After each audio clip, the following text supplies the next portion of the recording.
fellow Falcoholics, what is up? Welcome to the Falcoholic Live's Week 5 post-game coverage. I am your host, Kevin Knight, joined by no guests yet, but we will have some folks here joining us very soon. And wow, this room looks extremely blue. It is a blue sky today, so that is one good thing we have going into the show. But other than that, folks, it was not a good game that we saw from the Falcons today. It was a disaster. It's not like the game was totally out of hand or anything like that, but the Falcons got 100% outplayed by the Panthers, and it wasn't ever really particularly close after the first quarter. I just don't have a whole lot of nice things to say about this team anymore, if I'm being completely honest with you guys. I know you guys don't have many too, I'm sure. What's up? All of the usuals, all of the new folks. I see Tyler Raines and Trey Mendez, all you guys in there. I'm sure there's other folks that I've missed. Yeah, it is a weird color in here. All right, give me 1 second. I'm going to turn on another light, see if we can fix this lighting. This is looking a little...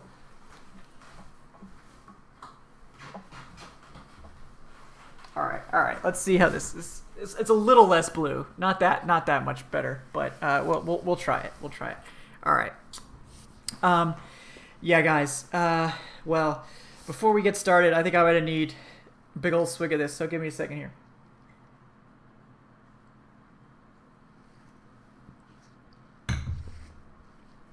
That's good. It's Oktoberfest season.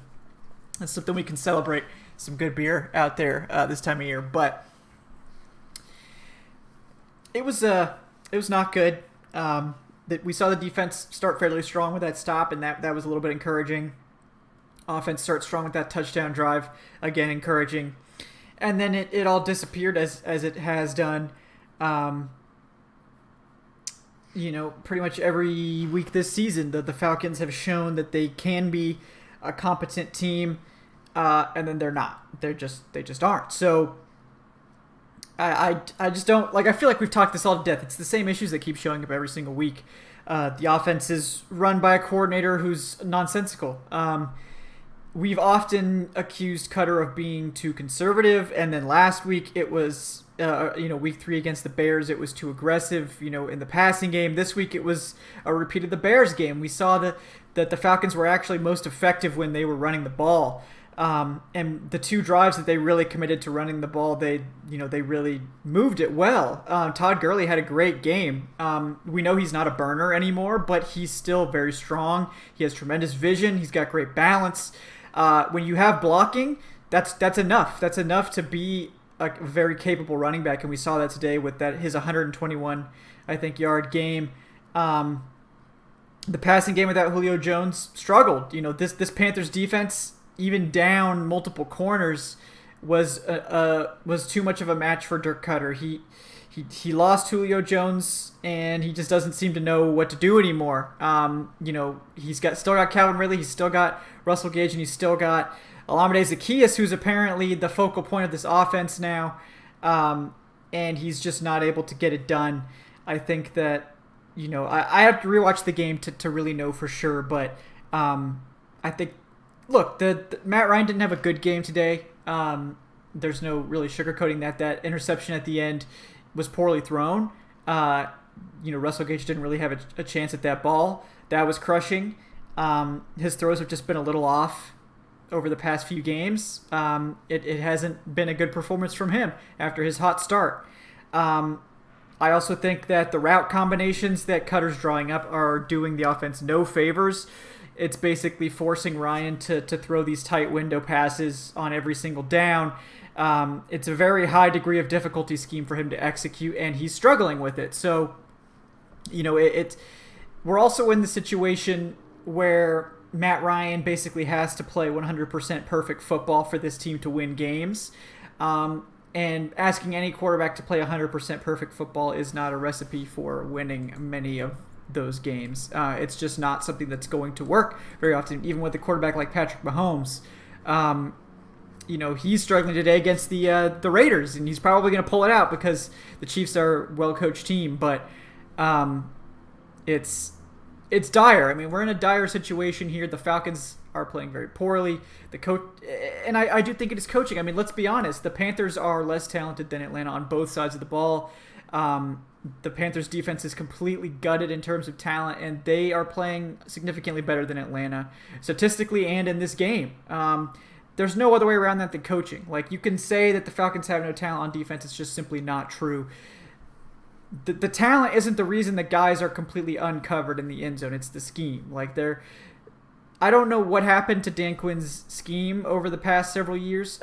This was supposed to be a very simple, very easy to execute scheme, and all we've seen for the past few seasons is players not knowing where they're supposed to be, making very simple errors. At least they think they were simple. It just seems like nobody knows what they're doing, and to me, that's coaching. Like, you're not getting your players in the position to succeed. You're making them struggle on the field every single week. I just also, this is hard to quantify. Let's be clear here. Like, this is not something you can put a number on, but Dan Quinn and this coaching staff, they just got the stink on them. Like, it's this. Everyone knows this is a sinking ship. We all know it. And I like to say this, but it's important to repeat. If we as fans are feeling something about this team, I guarantee you the players who live this experience are feeling something similar. They may not act on it, but they feel it. Like, if we're feeling, oh wow, we have absolutely no confidence in Dan Quinn, I guarantee there are players in the locker room that feel that way. And at this point, it's probably the majority of the players in the locker room. I think the ones speaking out in support of Dan Quinn are probably a minority of the veterans who have been here a long time and still think that he can pull them out of this death spiral. But the fact is, there's no pulling out of this death spiral. There has never before been a team to go 0-5 and make the playoffs. So the season is over. Let's just make peace with that now. It's been apparent for the past several weeks, but we can make peace with it now. There's no more playoff berth. There's no possibility of it happening. There's no miraculous, 11-win streak coming. This team is cooked. It's 100% over. So now the focus for the people that make the decisions has to be for the future. And it's for fans too, because if you just sit here and wallow in the darkness that is this incarnation of the Falcons, you're going to be very, very upset. And as someone who's covered the team for many, many years, let me just tell you that that's not worth it, personally or psychologically or any way. You can still watch and enjoy this team for, what it is, football, but don't be invested in this season. The season's over. We're toasted. We're toasted, all right? Now it's all about what are we doing in 2021, because as I've said before, and I stand by this team is talented enough to be competitive. Now, are they an absolute contender in the NFC right now? I don't know. I honestly think the coaching is so bad that we can't even get an accurate read on the talent because they are being hamstrung and strangled by Dirk Koetter and Dan Quinn. Like, I honestly believe that. And you may disagree. That's fine. I honestly think that these players are good enough with a competent coaching staff to be competitive. I don't know if that means a playoff berth next season if they get a big boost in coaching, or if that means 8-8, 9-7, and actually looking competent each and every week. That would be an upgrade at this point. So I don't really know what to expect. But the focus now shifts to who are we hiring to be our head coach, and what are we doing in the draft. And the conversation certainly has to come up about Matt Ryan's future. And I don't think it's really because he's played poorly enough to say that we have to move on. He certainly hasn't been good over these past few games, but he was excellent to start the season in those first 2 weeks. So, obviously whenever someone does something bad, it's very memorable. And whenever somebody does something good, it's easily forgotten. That's just how sports work. But Matt Ryan's not the big issue with the team. Matt Ryan can get it done. But I also think he's being crushed mentally by the weight of knowing that if he doesn't play 100% perfect, if he doesn't play like at 2016 Matt Ryan MVP levels, this team is not going to win any games. And that's not fair to him. That's going to be that's crushing the weight of those expectations. And fans do have high expectations for him because he is the franchise quarterback. He's the face of this team. So he does need to get it done. But he can't. He can't get it done with this coaching staff, and I think that's apparent at this point. I think it's worth having the conversation about if the Falcons do indeed end up with a top 5 or a top 3 or top number 1 pick. Do they consider taking a quarterback? And we've talked about it on the show. I think that's a worthy conversation to have because I believe one of the key things in attracting a top offensive mind like Eric Bieniemy, Arthur Smith, Josh McDaniels has been floated around. There's a lot of top offensive guys. If you want to attract that top guy, you give him the flexibility to go whichever direction he wants at the top of the draft. You say, okay, we have Matt Ryan. He's probably more than good enough to execute your scheme, but we're probably not going to be picking at this spot again. At least we hope we aren't. So in that case, if you have a quarterback here that you love, that you think could be the future of this franchise, you can take him with that pick, and he'll sit behind Ryan for at least a year, maybe 2, and then we'll try to trade Matt Ryan and move forward with this new quarterback, assuming all goes well. That's a worthy conversation to have. I don't think it needs to devolve into Matt Ryan sucks territory. 2 things can be true. One thing is that the Falcons should consider taking a quarterback at the top of the draft. That's true. Another thing can be true is that Matt Ryan is more than good enough to take this team to the playoffs every single year. That's also true. That doesn't mean he's the best quarterback in the NFL. That doesn't mean he's never going to make mistakes. That doesn't mean that, the Falcons can't possibly upgrade on him, but it will be difficult to find a better quarterback than Matt Ryan. Even if they draft in the top 5, that rookie is probably not going to be better than Matt Ryan. Maybe it won't be better than Matt Ryan even after a year or 2 of seasoning. It's a true crapshoot. You can look all over the NFL to see examples of teams that thought they were getting the next big thing at quarterback that aren't getting anything. The Dolphins drafted Tua Tagovailoa.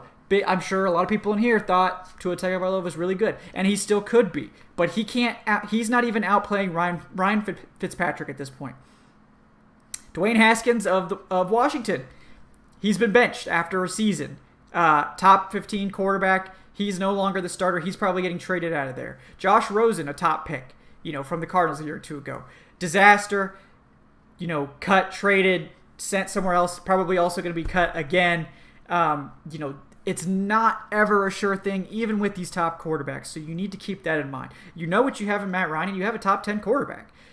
That doesn't mean he's going to play perfect every week, especially when he's got goddamn Dirk Koetter in here just destroying my football Sundays. I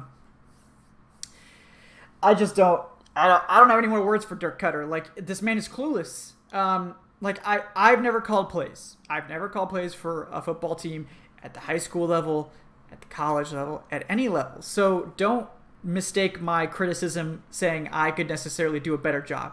I'm also not getting paid what I believe to be probably hundreds of thousands of dollars to call plays for an NFL team. So let's keep that in context. But when the run game is working, you can do it. When the run game is not working, you shouldn't do it. And Dirk Koetter has just gotten his wires crossed at every opportunity. There's no flow to his game script. We're finally getting the running game going. We're facing a Panthers defense that we know is weak against the run. They're giving up over 5 yards per carry. And this is an opportunity for the run game to work. It was the same against the Packers last week. The Packers were giving up 5.5 yards per carry. The game is close here against the Panthers, which it really wasn't against the Packers, so maybe that's part of it too. But you see on the first drive how effective the run game is, and then you throw it out for the entire rest of the first half. I don't understand. Then you go back to it the second half and you have some success, and then you're back to passing again because you're too far behind. I just have zero confidence in Dirk Koetter as an offensive coordinator. I think he's completely uncreative. I think it was really dumb to bring him back to run a scheme. He clearly has no idea how to execute, and I think he doesn't know how to call a run game. I think he doesn't really like the run game. I think it's all a show. We're going to try to do the run because they told me they want the run to work, but I actually hate the run game and I don't really want to use it, but I'll use it because they tell me to. So that's why we get these ineffective runs, like 2nd and 10 runs all the time. The Falcons were the worst in the league going into this week at running on 2nd and long, which is one of the easiest things analytics tells you not to do, and the Falcons can't even learn that lesson. And then we've got, they don't use pre-snap motion. They just don't, which is another stupid part of Koetter's offense. It's a dinosaur offense. I mean, I just don't know how else to put it. And Okay, good timing, Adnan, because I'm running out of breath here on this rant. So, guys, Adnan Ikic joining us now. Welcome home. So Adnan, how are you doing today?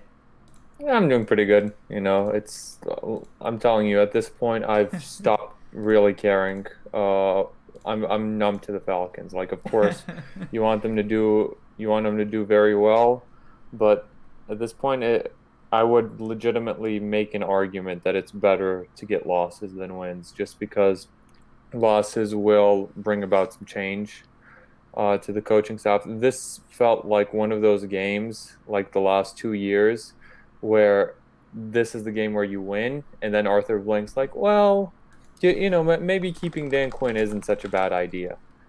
And, obviously, this team needs some wholesale changes. I'm not saying that changing the coaching staff and getting a high draft pick will fix everything on this team. Obviously it's not. This team has a lot of holes in it, but it's absolutely a start. And what'll be an even worse decision is not changing anything, keeping the same coaching staff, and going 7-9 again and having the 14th, 15th pick for the third straight season, because the last 2 years going 7-9 has done nothing but keep Dan Quinn and this coaching staff intact. And especially last season, they decided to change nothing. They kept Dirk Koetter. They kept everything the exact same because, oh yeah, there's momentum to end the season. Like Hashtag momentum. Yes. like, oh, we wanted continuity. Nothing like that 7-9 continuity. Like, but there is no such thing as a momentum carryover from one season to the next season. Like, it's 8 months, 9 months between regular season games. There is no momentum carried over in that. But it is what it is. Arthur Blank made his decisions, and as a result, he's wasted another year of Julio and Matt's prime. And I mean, criticism being where it is, fair is fair. Matt Ryan didn't have a good game No, it at all wasn't a this good game. week. Yeah. He didn't have a good game last week, and we'll defend Matt Ryan. We love Matt Ryan, but you have to call a spade in that, we're not just gonna sugarcoat everything he does. He had a terrible game like this game. He missed Hayden Hurst twice on wide, like we missed him the first time completely wide open. The drive before the drive which resulted in a pick. And the second time he had Hayden Hurst wide open, like again in the back of the end zone, didn't see him at all. Just like last week where he didn't see Calvin Ridley wide open on the conclusion of the 20-play drive. Yeah.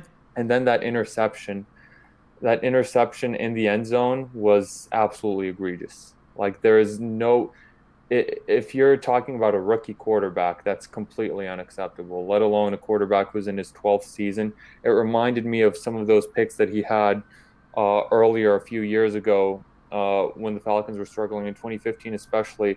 Reminded me of that egregious pick he had against the Detroit Lions where there was just like nobody like around, and then the pick he had last year against the Philadelphia Eagles, which we don't really remember anymore just because we won that game, but where he tried to throw it to Stalker and he threw it right to, I think it was I forgot his name. It was the linebacker who played for the Dolphins, Oh yeah. and then he went to the Eagles.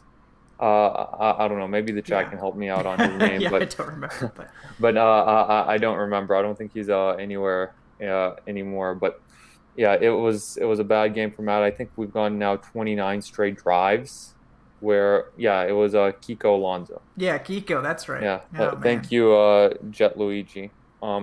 We went 29 straight drives without a passing touchdown. Going back to, I think the last passing touchdown we had was the Hayden Hurst 1-yarder against the Chicago Bears, Yep. and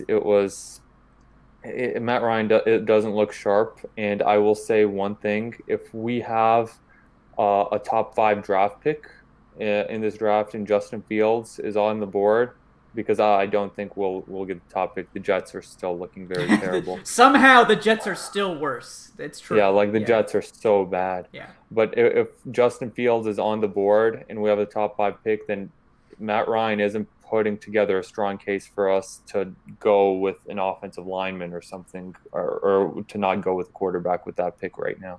Yeah. No, I mean, I like we've talked about it. Like it's a worthy discussion as to if they go quarterback with the top 5 pick. And I think it makes a lot of sense, particularly if you have an offensive mind in here at head coach that, wants to groom a quarterback for a year or two to take over. And that could free them up to take someone like Fields, who has a little bit of work to do as a passer still, or someone like Trey Lance, who is just all tools, kind of like a Josh Allen, who's all tools and needs a lot of work, but the ceiling is incredibly high, as we're seeing with Josh Allen now. So yeah, I mean, I think it's worth having that conversation, and I still think that this team, I think when you're in the top 5, like say they're picking 5th, Trevor Lawrence is not in the conversation. So I know a lot of people want the Falcons to take Trevor Lawrence. Obviously, if Trevor Lawrence is available for the Falcons, I think you take Trevor Lawrence no matter what, because it's Trevor Lawrence. But that's not going to happen. Like as Adnan said, the Jets are going to take Trevor Lawrence. So we're not getting ahead of the Jets more than likely. I guess maybe there's always hope for shenanigans, but it's probably not going to happen. The Falcons are going to win at least a few games. They're not an 0-16 bad team. Like this team should be 2-5 or 2-3. Like they should be 2-3, except for some end game coaching snafus. So this isn't a team that's going to go 0-16. We can't expect them to end up with the number 1 pick, but 4-12, 5-11, probably what we're looking at. When it's all said and done, it wouldn't shock me at all if they fire Quinn and this team all of a sudden starts playing better. Like that would not shock me, because I think that we're tired of him. I know there are players that are tired of him as well. So that wouldn't surprise me necessarily. But if you're picking in that top 5 range, like the value pick might be quarterback, notwithstanding anything else. Like Trevor Lawrence isn't going to be there, but if Justin Fields is at 5, like that might be the best value pick on the board regardless. Trey Lance is definitely a reach at that spot, but there's no guarantee you're going to be able to even get Justin Fields if you're picking 5th. So I don't really know what they'll do there, but I think it's a conversation worth having. And I don't know. I don't know. I mean, any quarterback they take at the top isn't going to play in 2021, so that kind of is a little bit of a, Matt mitigating Ryan, factor. But yeah, because of the cap, Matt Ryan is here for the next 2 years, most likely. Like there's way too much dead cap on the books. When we talk about getting a quarterback, it means to sit behind Matt Ryan for a couple seasons, and then after that, then you hand the reins off. Yeah. I think so. I think it's at least 2022, probably 2023. But I think, that could open the door for someone like a Fields or a Lance that needs more time to learn, especially behind someone like Bieniemy, who was there, who oversaw, the development of Mahomes. So this is a coach who's familiar with that sort of setup. So yeah, I mean, I think that's the route they're probably hoping to go. But we're at this point. Are we even sure they're going to fire Dan Quinn, Adnan? So let's shift the conversation to that topic. If they don't, then the stands next season will look a lot like they were today when it's not COVID. Like when the stands are completely packed, God willing, next season, then it'll look as empty as it was today in the middle of a pandemic, and it'll look like it did last season. And last season it looked like it was a pandemic from how empty the stands were. I can see legitimate boycotts if Dan Quinn stays past the season, and I'm sure Arthur Blank knows that as well. He's a businessman. He knows it's all about the bottom line at the end of the day, and it's the fan base is just over it. It's sick of Dan Quinn. It's sick of the scheme. It's sick of watching a 3rd down and 2 and complete off coverage, 5 yards of separation. Slants were just open all game. It was 3rd and 4. Wide open. 10 yards off. They hit the slant. Okay. It's like they were playing Madden on amateur right there, where it's 3rd and 2 and you just dial up the slant. And it's just okay, you got it. He's wide open. Yep. It's just disgusting football. It's complete cowardly football. I've never really liked it. I've never liked rushing 3. I've never liked, let's just drop completely back, because, you're going to screw something up in the secondary either way. You might as well put some more bodies and rush the passer. At that point. They can't cover. We know this. We know they can't cover. So at least, engage 8. screw it. Just engage 8. Like, just try to get pressure on the quarterback. Yeah, I said when I first got Madden, it was like 07, 08 on PS2. I didn't really know anything about defensive plays, and engage 8 would be the first play on there if you click X twice. So, because I guess that's just what the default formation was. So I just run engage 8 every single time. And let me tell you, style, man. Yeah, it was just like it was like the '85 Bears, with their defense. You see Buddy Ryan just like on the chalkboard, and he just like draws a line on every single player to go after the quarterback. Just go, complete engage 8 at that point. And let me tell you, when I was playing with the Ravens and I was just dialing up engage 8, you just click over to Ray Lewis at middle linebacker, and it's absolutely unstoppable. Oh yeah, he's just completely uncovered. Yeah. I mean, that would be more entertaining than what we're watching every down now. So, I mean, at least it would be fun to see them like blitz 8 guys like every single play. Like I at least would enjoy that. I mean, it wouldn't work, but it would be fun. So that would be a big improvement for this team. Just being fun would be nice. But yeah, this isn't fun at all. Like, no, it's excruciating watching this team. The offense has no rhythm. It's like they crawl down the field. It seems like every first down is like a miracle. And like the defense is just like, okay, well, I might as well turn off the TV and change to something else while the defense is on the field, because they're not stopping anyone. It's just these extremely long drives, giant plays given up. Like the whole thing is just such a mess. I haven't had fun watching this team in 3 years. 2017, there were some fun games that year. When is the last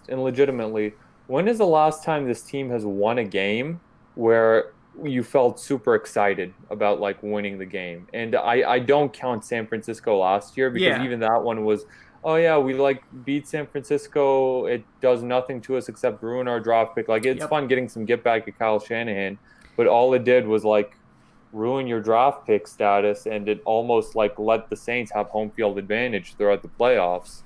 I mean, the last time I can legitimately remember feeling completely excited about a win was the Eagles game last year in week 2. Like, that was fun. That was the last time I've truly had fun watching this team. Yeah. That was so exciting. And, you're thinking you have the entire season ahead of you. Nope. Lose to the Colts the next week, and then it just like went all downhill from there. Even in 2018, it's like you had that little win streak to go 4-4, and you're like, okay, like, season's ahead of us now. We have this opportunity. We're 4-4. And then you lose to the Browns. You lay an egg against the Cleveland Browns of all teams, where Nick Chubb had that 90-plus yard touchdown, and I think that was Freddie Kitchens' like first or second game in charge, and Baker was a rookie, and it was just like it's been so like you said, it's been so excruciating just watching this team, and it's one of the least fun teams in the NFL. Like, at this point, given the talent to like fun ratio, we should be having a lot more fun watching. Like, at least Jets fans know that they're gonna suck. Yeah, they do. And like, that's the thing. Like, I think the last game I had fun watching was that Rams playoff game. That was a lot of fun. When they and took beating the Saints, of course. The Saints game, I forgot about that one. That was super fun. The Saints game was super fun. I mean, that's an exception. You can enjoy those games even when you're 0-7 or whatever it's going to be when we play them. Yeah, and we might be. Yeah, I mean, we might be. But, so it's just... I don't really know what else to say. Like, I feel like we've talked to death. And, I mean, at this point, it is Arthur Blank's fault. It was Arthur Blank's fault that he didn't fire Quinn last year. Everyone knew that it needed to be done. It needed to be done at the bye, and he didn't want to. It's pretty clear that he didn't want to. So now we have this. Like, and I think the problem is Arthur Blank got too close personally to Dan Quinn. And I understand why that happened, because Dan Quinn, by all accounts, is just a super nice guy. And, like, it sucks to fire nice guys. It sucks to fire people that are genuinely good people. But this isn't, a popularity contest. This isn't, family fun at the yard when your cousin's out there calling plays for you while you're playing, pigskin football at Thanksgiving dinner. Like, this is Atlanta Falcons NFL franchise. Like, you can't put this product on the field and expect fans to accept it, because they won't. We don't. We don't accept it. Like, this is awful. Yeah, you can clearly see it last season. Like, last same season, thing. The fans were not accepting this. Like, you go to Mercedes-Benz Stadium, and it's BS. Those numbers that they like put out there. Oh, we had full sellouts. We're number 10 in in stadium capacity and like number of fans that come to our games. We're averaging 70,000 like tickets sold. Like, look at the stands. There's not even close to that many. It was like half as many of those like fans. Like, there were more than half the seats were empty last season. Like, Yeah. the fans know right now we're not idiots. Yeah. Like, it's insulting to like pretend that we are right now, that you can just spoon feed us this BS, this like sugar coated BS of, oh yeah, like it's okay, we're gonna be fast and physical, we have like we're gonna come back from this, we're gonna bounce back, we have this talent. Like, no, like I'd like to think that we as Falcons fans are pretty smart about like the product we're watching, that we're seeing, and the product that's in front of us is completely unacceptable. Yep. That's where we're at. I mean, it's honestly, I think Dan Quinn will be fired tomorrow. That is my honest prediction. Are you there as well, Adnan? I mean, I don't even know anymore. Like, if I think he should have been fired after that week 2 debacle against the Cowboys. Well, I think he should have been fired after the Titans game last year. At least after the Texans. If not the Titans, the Texans for sure. Yeah, I remember being on this show and just going on a 15-minute rant about like how Dan Quinn should be gone after that Titans game, after that game ended, because that was horrendous. But it's like that meme on Twitter. The best time to do it was after this point, after the Titans game. The second best time to do it is now. Yeah. And I'd like to think that he'll be gone tomorrow, but I just don't know. Like, I've been predicting it every week. It should happen this week. It should happen this week. Right. Maybe it finally happens. Like, maybe it finally happens. I think it does. Just put him out of his misery. Like, there's no way. It's more merciful to both sides. Like, it's more merciful to Dan Quinn too, because he can start looking at other opportunities, for next season. Looks like the Florida Gators need a defensive coordinator. Maybe he can go back to Florida. He worked there as a positions coach at one point. I was seeing on Twitter circulating the Dan Quinn in a Gators cap, like those pictures. That would be nice. I've been seeing it. Yeah, that would be interesting. And especially as a Georgia fan, it'll be nice, for the Dogs to go up against that cover 3, like soft zone defense. I'd prefer my team to go against that and for my team to just run that every single time. But I digress. That nothing to do with that. But definitely, I think he should be gone. If someone told you before the season or after the end of last season, the Atlanta Falcons are going to start 2020 off 0-5, and we won't have a devastating injury to Matt Ryan. Like, Ryan's going to be fully healthy, and the offensive line is going to be pretty much fully healthy. Like, you'll say Dan Quinn has to have been gone, like, already. Right. Like, yeah. Dan Quinn has to have been gone, like, at that point. If the team is 0-5, if the team does this for a third consecutive season, right. To get off to this terrible start, the team, I said it in the postgame after Monday, in the last 3 seasons, in September, in the first quarter of the season, the Falcons are 2-10 through the first quarter of the season, which you're just digging this massive hole, and now, like, you're done. Like, the season's over already in October. It's already draft season. For the 3rd straight year in October, it's draft season. Yeah. It is. Draft season's coming earlier and earlier every year, it seems like. It's not, draft season's nice, but, like, come on, give me at least until November, man. Like, for God's sake, like, give me a few months to, like, get some takes together. It's crazy. You're gonna make me start, watching college tape already. This is crazy, but I just don't really know what else to say. We've talked it to death, like. Oh, and let's mention Isaiah Oliver blowing that touchdown against DJ Moore. Isaiah Oliver is a bust. Like, I think we can officially say he was a 2nd-round bust. He was a waste of a 2nd-round pick. Yeah, that was a miss for me. Yep. Isaiah Oliver is completely terrible. Like, he is the defense sucks, and he may be the weakest link on this defense. He might be the worst player. It's painful watching. It's either him or Dante Fowler is the worst player. At least Dante Fowler, like, he has that, like, somewhat injury excuse. Right, but he wasn't on the injury report this week, and he was terrible. So this is where we pivot to we need to fire Thomas Dimitroff as well discussion. This is the fire Thomas Dimitroff portion of the pod. No, But fire him too. yeah, Like he has to clean go. house The whole thing completely. has to go. You can't. Uh, Yeah, go ahead. how many like GMs can survive 2 coach firings? Maybe Like, like who was the Ravens one that was famous? He didn't ever have to, but if he was your GM, I would say you'd let him survive as many as you want. Ozzie Newsome? Yeah, yeah. Yeah, Ozzie could survive anything, but yeah, but Ozzie Newsome's really good. yeah, And like Ozzie John Newsome wouldn't Harbaugh's hire been those there. bad coaches. Yeah. Yeah, he wouldn't hire. Like Ozzie Newsome has been there for a while.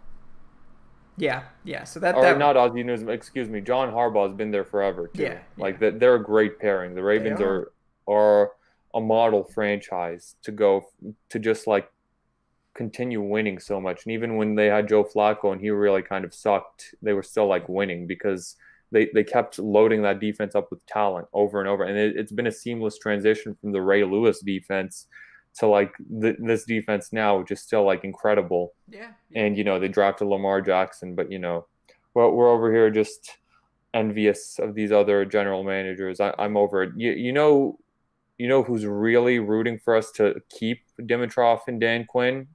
Every other fan base in the division. Like Everyone. Saints fans would love it if we kept Dan Quinn and and if we kept Dimitrov and if we kept doing the exact same thing over and over again. Yeah. Bucks fans would love it. Panthers fans would love it. Like it's disgusting what's happening with this football team. This is pretty as close to rock bottom as you can get. Like it's absolutely clear Kyle Shanahan was the mastermind between that 2016 behind that 2016 team. Yep. It wasn't Dan Quinn. Like Dan Quinn, take away that Super Bowl run where Kyle Shanahan was the mastermind behind all of that, and you have a coach that was worse than Mike Smith and Dan Quinn. Legitimately worse than Mike Smith. The only difference between Mike Smith and Dan Quinn is that Dan Quinn had Kyle Shanahan to carry him for a season. And that Mike Smith was actually like a solid X's and O's coach. Like he got them. He was a disciplined coach. His teams were consistently at the bottom of the league in penalties committed. Like I think they were the bottom in like 2012 or 2010. Yeah. One of those 13-win seasons. That was really fun. Yeah, and it's like he did what he did well. He did well. Like, was he a dinosaur? Yes, absolutely. But he was an old school coach that did things an old school way, and he was consistent in that. And then, the league outgrew him, and then it was time to move on. But for a while, he was a good coach. Like, no, I don't think anyone here really hates Mike Smith. I mean, obviously it was annoying that he left. Just for the record, I really like Mike Smith. I appreciate what Mike Smith did. I do agree that it was time to part ways with him in 2014, but I appreciate that he played a big part in helping the Falcons rebound from 2007 so quickly and to help bring them back to relevance. Like, just as important as Matt Ryan was to this franchise and Michael Turner, like Mike Smith was as well. He'll always have, a special place in my heart as a Falcons fan. Yeah, yeah. So, someone in the chat, thank you. I forgot, WSAV Gmail just put out that, and brought it to our attention, Jeff Schultz from The Athletic has reported that the Falcons firing of Dan Quinn has been all but finalized, and the announcement is likely to come Monday or Tuesday, per source. So,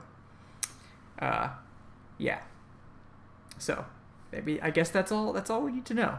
Obviously, that's not an official announcement, but I don't think Schultz would tweet it out if he didn't know. That's kind of you don't tweet out coach firings are coming unless you know. No, that's something that is very, you have to be completely sure. Yeah. Dan Quinn called him and told him. That's probably what happened. Yeah, and Dove Kleiman is also tweeting that out.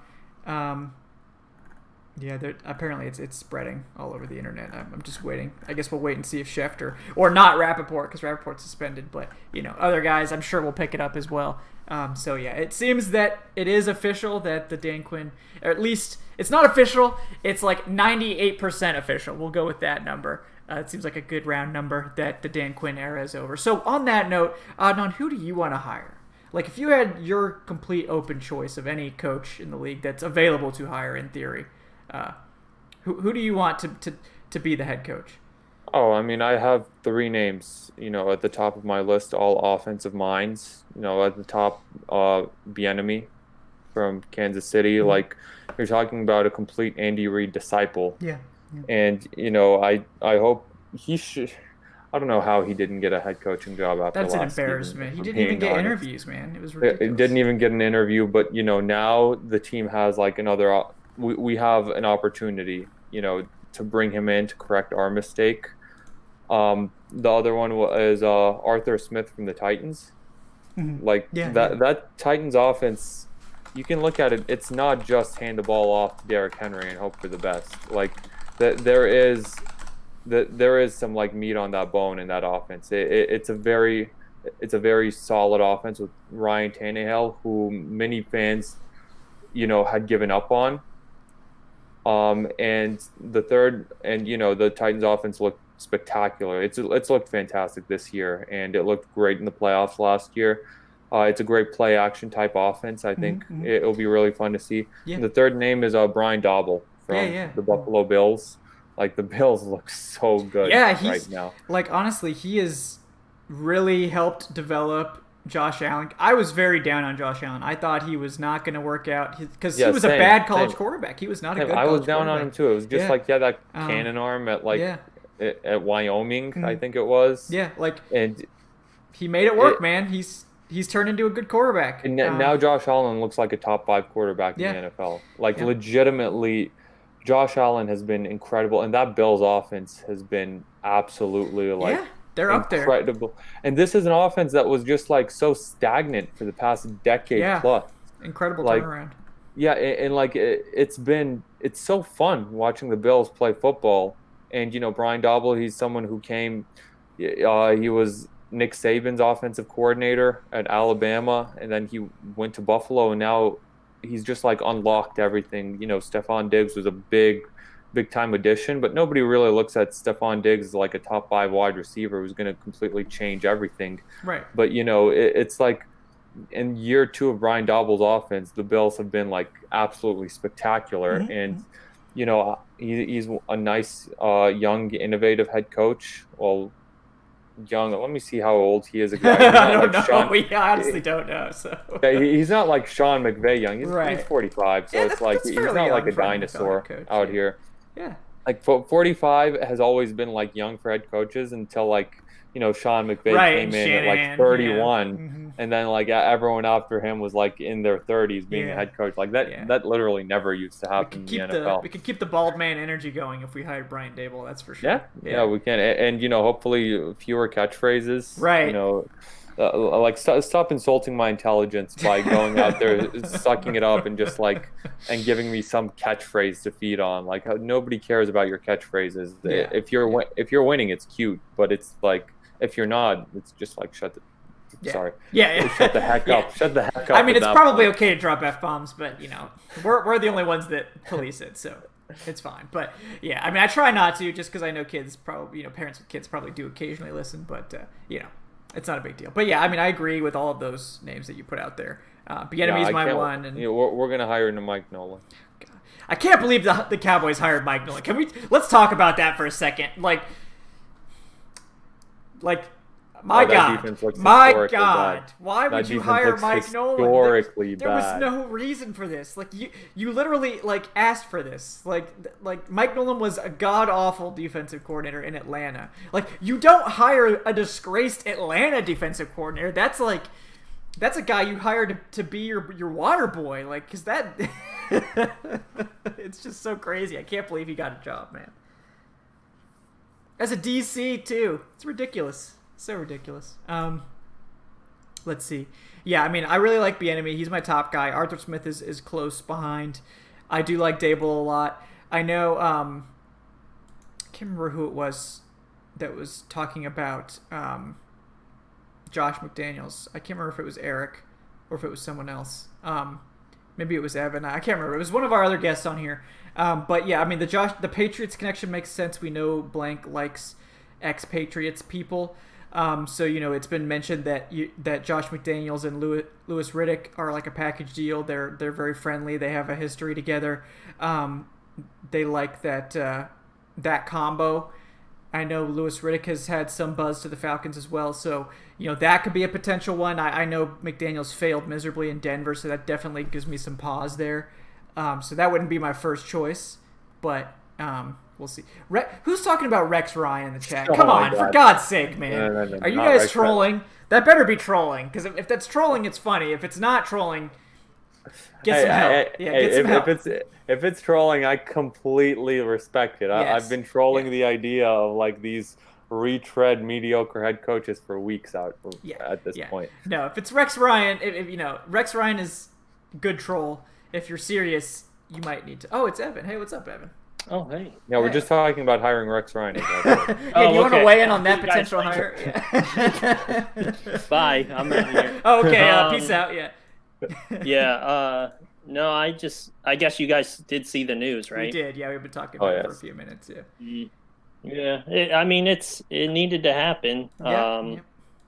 I mean, it's always sad to celebrate. Like, I'm not really trying to celebrate it. Like, I do feel a sense of relief about it, I guess. I'm not celebrating someone losing their job. That's never what when we're calling for someone to be fired, we're not calling for them to be like, oh, I want them to end up, on the street without a job. That's not what we're doing. We're trying to move like I said, forward. I wish the best for Dan Quinn. I hope he finds a great job in college somewhere next season. Like, I think he's a better fit with his personality in college than he is in the NFL. Yeah. Like, I feel like he's a great motivator. He'll be a great, teacher to young men. And, a great leader of young men. Like, I think Dan Quinn will be I hope he starts, like, making his way, in the college level. He would be. That's a good point. He would be a good call because players will believe in him. He's got NFL players, even if they didn't produce on the field, they believed in him to the extent of, trying to get him to keep his job and stuff. At the college ranks, that's something that a lot of young, men are going to buy into. Yeah. It's just like the issue in the NFL is you have like the message can get stale over time because you have the same players there for years, and that's exactly what happened with Jim Harbaugh in San Francisco, where these NFL players just got sick of him. Like it was good at first, but over time, like he was treating them like they were college kids when these are like grown men with children and with like full families. And they've been on other teams and heard other coach speak and stuff. Yeah, but it's like with college players, they're just like, shuffling through. They're only there for like 3-4 years maximum. And, the message doesn't really like get stale when you're bringing in like new blood every like few years, every like recruiting cycle. So, I definitely think, I definitely wish the best to Dan Quinn. I think he'd be a great college coach, on the next step of his career. Yeah. Yeah, and like it's always sad. Like, that's the thing. Like, if Dan Quinn was a dick, he would have been fired a long time ago. Like, it's easy to hate coaches that are dicks. Like, it's easy to hate Rex Ryan, for instance. He's abrasive. He has an attitude. He, talks back and is sassy and all those things, and that's fine. But, like, that makes it very easy to move on. And Dan Quinn was a nice guy, and, like, I think we all honestly wanted him to succeed because of his personality and because, his personality is why he even got here in the first place, because he was so well liked and respected. But personality isn't enough, and that's the thing. Like, good guys don't just win for being good. You have to bring something else to the table. Like, as much as you guys might like me in the chat, like, if I went to the Falcons and you guys loved me, like, oh, wow, ex-Falcons podcaster becomes, Falcons head coach, and I was sucking, I wouldn't want the team to keep me just because the fans liked me, Like, sometimes it's the best thing for everyone. And, like, Dan Quinn's career isn't being helped by him going out there and going 0-5 this year. The Falcons would honestly have done him a favor if they fired him last year. Then he would have been able to have finished his tenure on a 6-2 run as opposed to starting 0-5. It's just sad.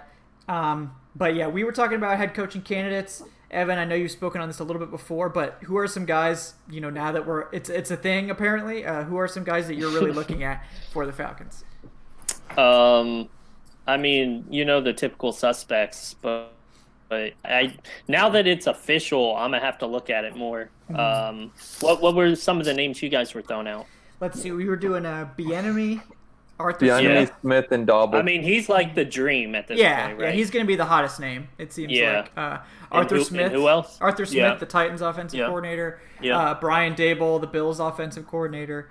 Josh McDaniels, I think, was brought up as well.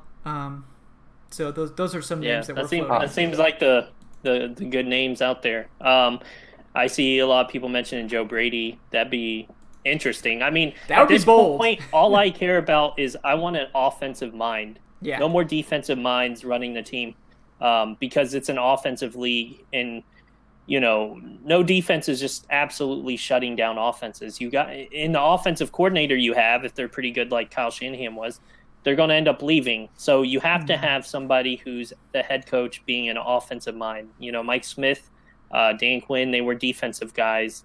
They had their success at times, but you have to have somebody who's offensive focused. Yeah, I agree. And I do think Joe Brady's interesting because that Carolina offense has been way above expectations, but I do think Blank is afraid of hiring an experienced NFL coach. Probably. So that's why I think he'll go for someone like a Bieniemy or Smith or McDaniels, someone who's had a ton of experience, because I think he thinks this team's really close to being, competitive, and it's probably closer than it appears from being 0-5. I don't know if that means competitive or contending. That's two different things. But yeah, it's as long as it's an offensive guy, I'll be happy. And I don't mean Dirk Koetter. Dirk Koetter is offensive, but not in the way that I meant by an offensive head coach. I meant he's an offensive head coach, and he's offensive to me and my sensibilities. And anyone who pays at least even the minimum amount of attention to analytics has big reason to dislike Dirk Koetter. So that's where we're at now. Yeah, I mean, it seems like Dan Quinn's going to be fired. It seems like it's almost official. We don't know. I think what sucks, though, is, I know you've touched on Dan Quinn and stuff, but, nothing should change because all Dan Quinn was doing, aside from having cool T-shirts and slogans, was press conferences. Maybe some attitudes changed in the locker room, but he wasn't calling offensive plays or anything, and the defense, from my understanding, wasn't on his shoulders anymore either.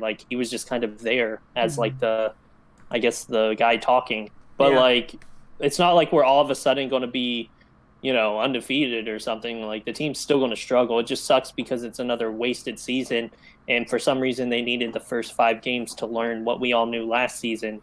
Because that's when he should have been fired. But, which I think pretty much us three and probably most of the people in the chat would agree with, but they wanted to give him another shot. And, Ian Rappaport said 2 weeks ago, leading up to the Packers game, that the next 2 weeks were crucial for, what happens with Dan Quinn.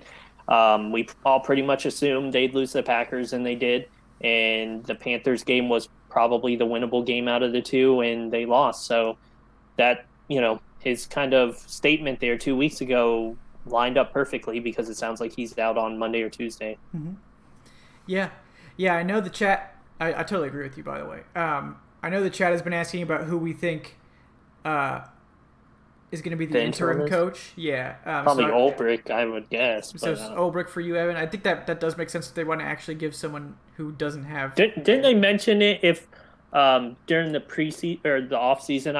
Maybe I'm making it up, but I thought they said something like if Dan Quinn was to miss time due to COVID, back when we didn't know what was going on. I think you might be right about that. Yeah. Doesn't that sound familiar? That Ulbrich would be the one that takes over. So that's my thought. That's a good point. I actually had forgotten about that. That is a good point. It could be Ulbrich. I mean, we know that they really like Ulbrich. So, I mean, it would be guys, the interim head coach there's probably a 90% chance he's not the eventual head coaching hire. But they might want to let Ulbrich have a shot at the reins just because he's kind of at least somewhat an unknown and he's never really gotten a chance to lead the show. So it could make some sense that they want that as opposed to a retread like Koetter. It's not going to be Koetter. I'll tell you that right now. It's not going to be Koetter. It's either going to be Raheem Morris. Raheem Morris is who I would have said just because he has the head coaching experience. He's been very close to Quinn and involved with the defense and all that. But Adon, who do you think it's going to be at this point? Yeah, I think that it would be Morris just because of that head coaching experience. I mean, Koetter has it too, but I Cutter's think in the they can see, doghouse. Yeah. yeah, that they can see how bad like the offense has been, just how bad Koetter has been. So Raheem Morris's experience isn't very impressive, like by any means. Right. I think he led the Josh Freeman Tampa Bay Bucks who were like 2-14 or something. It wasn't But great. Yeah, it wasn't great. That's for sure. yeah, I But if mean we're trying to tank, maybe that's what we want. I'm not gonna lie to you. I'm here for a tank. I'm Like here for it.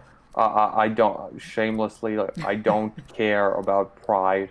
I don't care about. Oh yeah, let's go out there and let's win it because we have this Falcons pride and what we're a class organization and good organizations don't tank and it like no like what are we good at as an organization like I would much rather have the higher draft pick Yeah, than yeah, absolutely. let's win a few meaningless games the way we did the last couple of years. Just win at And least one. We don't want to go 0-16. yeah. But You like, know, yeah, yeah. I want to beat the Saints both times, Yeah, yeah, but other two, than two, that, it's yeah. like other than that, I don't care. Like Yeah. if we're out here and we're 2-13 at the end of the season, or let's say 3-12 going into week 17, going up against the Tampa Bay Buccaneers, and a win will drop us to the sixth pick, and a loss will have us, with the second pick. Then hell yeah, I'm rooting for us to lose. Like what Let's the see hell what do you Kurt want to Becker win can for? do. Yeah. Don't you guys still feel good about last year? Didn't that make you feel good? I'm But so inspired. It made me feel terrible actually. Like Yeah, we like, it were made me very feel- upset. It Yeah, I was screwed up our super top upset. 10 I'm like, pick. That's what I mean. It's Yeah. doing nothing for us now. yeah. Like, I don't give a shit. Yeah, exactly. And we need as many picks as we can because we're gonna have to cut a bunch of players to get under the cap. So No, I think we're like the third highest payroll in the NFL. yeah, and I do Something think like that there's that. a chance that with fans coming back, the like direst salary cap projections, which there's the ones that they're floating, might not come to pass. So maybe there's a chance we can get back to like 2020 levels of salary cap and not be down 25 million from previous year's cap. But yeah, either way, they're in not a great position. So we need them to have a high draft pick to have any chance. All right. So, folks, before we get out of here, do want to remind you guys that if you haven't already liked this episode, that helps other people on YouTube find the show. We really appreciate that. If you don't mind clicking that like button, it takes 1 second. Very easy and satisfying, in my opinion. YouTube does a good job with that. Also, if you're not already subscribed to the channel, you can hit that subscribe button, and you'll get notifications when we go live. We also have a show on Wednesday nights at 8:10 p.m. Eastern, and that's a lot of fun, too. More in-depth analysis, lots of guests. It's a good time. So, back to the content. I think we've pretty much covered everything from the game. I'm going to give you guys a chance to give your final thoughts. Adnan is on Twitter at SayWhичWay. Adnan, any final takes, anything else you want to plug before we close up today? It's still unbelievable to see the players like to this day. They're defending Dan Quinn in the post game. Alex Mack said and Matt Ryan said they hope he doesn't get fired. Todd Gurley said stop asking about like my head coach, and it's like. Like this is why it's become so hard to feel bad for the players, just because you'd rather have good vibes than like win. It's I don't feel bad for Matt Ryan this year. I don't feel bad for Julio Jones. Like your primes are being wasted in front of you. Yep. And it's your own fault because if the players didn't rally around and like go to Arthur Blank and stand up for Dan Quinn last year, then he wouldn't have been back this year for sure. So no, like I don't feel bad for these players. I'm looking forward to a new chapter, a new head coaching staff, a new GM, hopefully going into next season, and hopefully a top 5 draft pick. Where, like I said, this team has a lot of holes. It's very high above the salary cap. This stuff that I mentioned isn't going to be a complete fix for it, but it's a very good start, to getting back to relevance and to not being a laughing stock in the NFL anymore. Yeah, that would go a long way, I think. So, yeah, I agree. I agree with what you're saying there. Also with us tonight, albeit briefly, Evan Birchfield, at Evan Birchfield on Twitter. Very easy to remember. Evan, any final thoughts for us tonight before we wrap up? No, just two stats I thought was interesting. We finally had a 100-yard plus rusher. Todd Gurley had 121 yards. The last one before that was Brian Hill in 2018 against the Panthers, funny enough. And then also a little bit of Panthers history, which just speaks volumes of how bad the Falcons defense is. Teddy Bridgewater had 261 yards passing in the first half, and that's the most by a quarterback in the first half of a game this season. And yeah, just found that interesting. Second most passing yards in the first half by a Panthers quarterback in their franchise history. And the number one was Steve Berline, who had 293 against the 49ers. So Teddy Bridgewater out here making the Falcons defense look silly. Yep.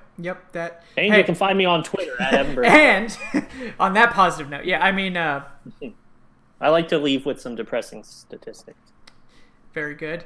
Yeah, I mean, always, Evan, we can depend on you to bring in the crushing statistics. No, thank you. I appreciate that. Yeah, I am Kevin Knight on Twitter at Falcoholic Kevin. And what I have to say is that it's been a long time coming, and it's good that it's finally taking place. I don't feel happy. I feel sad about this season because it should have never happened in the first place. I think it's not. I think it sucks for everyone involved, including Dan Quinn, but especially the players and the fans, to have to put up with this crap for another season and just waste a year. This is just a wasted year. And that's tough to sit through, but we have to find a way to do it. We'll be here. And we'll be breaking it down every single week. We'll be talking about the games. We'll be trying to keep it positive, trying to keep our takes forward-focused. Draft takes are coming. They've given me no choice, so we're doing that. And then we will, be talking a lot about head coaching candidates, obviously, and where the team goes from here. But they're clearly not going anywhere this year, which is sad. But we appreciate all of you for tuning in, spending time with us, talking a little Falcons football. So we'll be back on Wednesday night at 8:10 p.m. Eastern to probably break down all this news in greater detail. We'll probably have a spot show whenever Dan Quinn officially is fired. Whenever that is, I guess maybe it'll be tomorrow. So we'll probably have a quick thing. So if you're interested in that, you can check that out. Yeah. Otherwise, guys, we appreciate the likes and the subscribes and everything you guys do. And we'll be back on Wednesday night. Until then, enjoy the rest of your football Sunday, and we will see you guys on Wednesday. Have a great night, folks. See ya.